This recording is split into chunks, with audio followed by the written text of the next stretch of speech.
दूसरों के मामले में टांग अड़ाने की अमेरिका की आदत अब भारत के लिए पानी सर से ऊपर जाने जैसा हो गया है। खुद मानव अधिकारों के मामले में कटघरे में खड़ा अमेरिका दुनिया को ज्ञान बांट रहा है।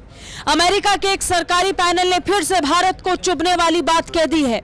अमेरिका के वैश्विक धार्मिक स्वतंत्रता आयोग ने अपनी रिपोर्ट में कहा कि प्रधानमंत्री नरेंद्र मोदी के नेतृत्व वाली सरकार के दौर में भारत में अल्पसंख्यकों के खिलाफ घटनाओं में इजाफा हुआ है। अमेरिकी आयोग ने धार्मिक स्वतंत्रता के मामले में भारत को ब्लैकलिस्ट करने की भी सिफारिश बाइडेन प्रशासन से की है।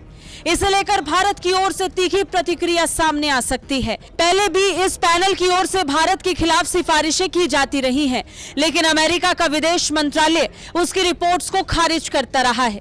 विदेश मंत्रालय के प्रवक्ता अरिंदम बागची ने कहा, ये टिप्पणियां भारत और इसके संवैधानिक ढांचे, इसकी बहुलता और इसके लोकतांत्रिक लोकाचार की गंभीर समझ की कमी को दर्शाती है।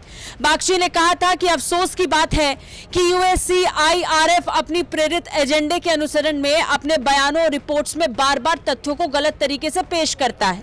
बता दें कि पिछले साल ही USCIRF ने एक रिपोर्ट में बाइडेन प्रशासन को भारत, चीन, पाकिस्तान, अफगानिस्तान और 11 बाकी देशों को धार्मिक स्वतंत्रता के संदर्भ में विशेष चिंता वाले देश के रूप में नामित करने की सिफारिश की थी। इस बार भी अमेरिकी विदेश मंत्रालय की ओर से इस रिपोर्ट को स्वीकार करने की संभावना नहीं है, लेकिन आयोग की टिप्पणी जरूर भारत को चुभने वाली है। अमेरिकी विदेश मंत्रालय हर साल एक लिस्ट जारी करता है जिसमें वो धार्मिक स्वतंत्रता के आधार पर देशों को शामिल करता है।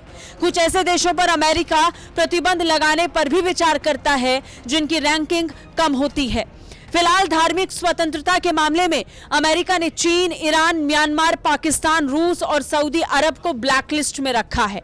अब अमेरिकी पैनल ने इस सूची में भारत, नाइजीरिया और वियतनाम को भी रखने की सिफारिश की है। अमेरिकी आयोग ने अपनी सालाना रिपोर्ट में कहा कि मुस्लिम और ईसाई मजहब से जुड़े लोगों को टारगेट किया गया है। उनके खिलाफ सोशल मीडिया पर आपत्तिजनक पोस्ट किए गए हैं।